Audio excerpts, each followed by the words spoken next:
Let's look at another one. Hebrews chapter 1, verse 3. Speaking of Jesus, the Son, over here to the right. Okay, just make sure. It says, being the brightness of God's glory, the express image of His person, upholding all things by the word of His power, when He had, look, by Himself purged our sins. Ooh, if He did it by Himself, He didn't need Paul, Peter, or Mary. You got a Catholic background? Did you hear what I just said? And we don't need the Pope. We don't need your denomination. Did you hear that? We can get saved. I'm not a Protestant. I'm a conservative believer in the Bible. I believe Jesus is the Creator come in the flesh. He died for my sins, rose from the dead on the third day, seated at the right hand of the Father, and coming again. Amen. And I really don't need Him much more than that. He did it by Himself. And the New International left it out. That's a major thing. Maybe Jesus did need help. Oh, well then maybe He's really not deity. Listen, if Jesus is the Creator, He needs no help. How do you help the Creator out? Did you hear that? You can't help God out. All you can do is get in line with His plan. You know why? He's going to pull it off anyway. Okay, listen, I've read Revelation, y'all. That's how it's going to end. With or without your and my cooperation. See, we have a biblical credibility crisis. That's what I'm trying to introduce you to. If you wanted to be certain that a copy of the Constitution was perfectly accurate, well, we could compare it with the original at the National Archives in Washington, D.C. Yeah. But it's not possible for the New Testament. You can't do it. Why? All, A-L-L, the original manuscripts penned by Paul, Luke, John, Peter, have disappeared. We have none. See, I'm trying to shock you to get you prepared for the solution. Okay? All the copies of these originals were worn out, destroyed by the Roman Caesar, or they remain undiscovered. They're out there in that Egyptian desert somewhere. Okay? 20 tons of sand on top.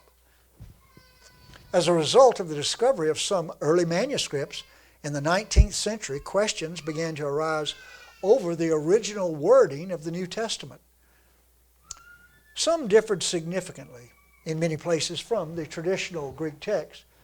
Many scholars concluded these were better copies of the originals because they said they were older. Isn't that precious?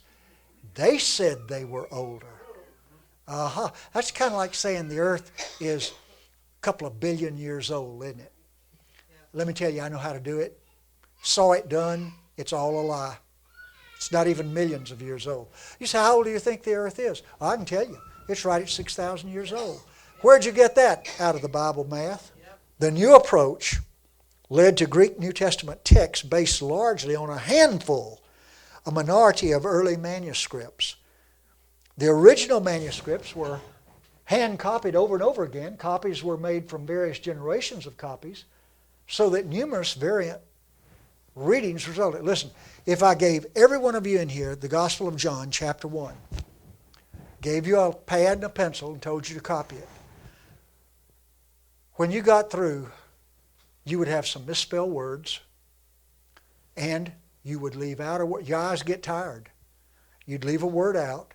You might even drop down a line and pick up a word from the other line, blink your eyes, and get back on your word. The more you write, the more of that's going to happen.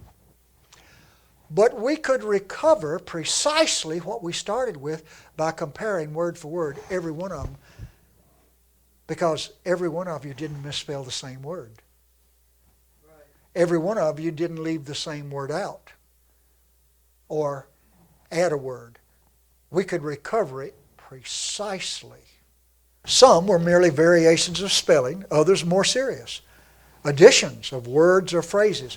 Their eyes would drop to the line below it as they're getting tired. And they'd copy that and go to the next line below it and leave out part of the line above it. Okay? This happens. These variant readings arose from the inadvertent errors of some copyists, or some of them were there because scholars, notice I put that in quotations, they were correcting in their own minds.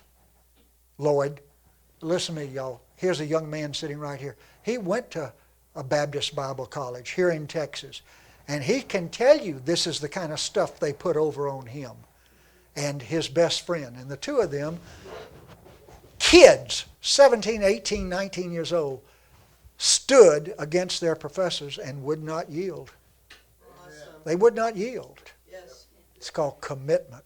It's called faith that God not only gave His Word without errors, He has, hear it, preserved it without error to our day. Amen. That's the issue.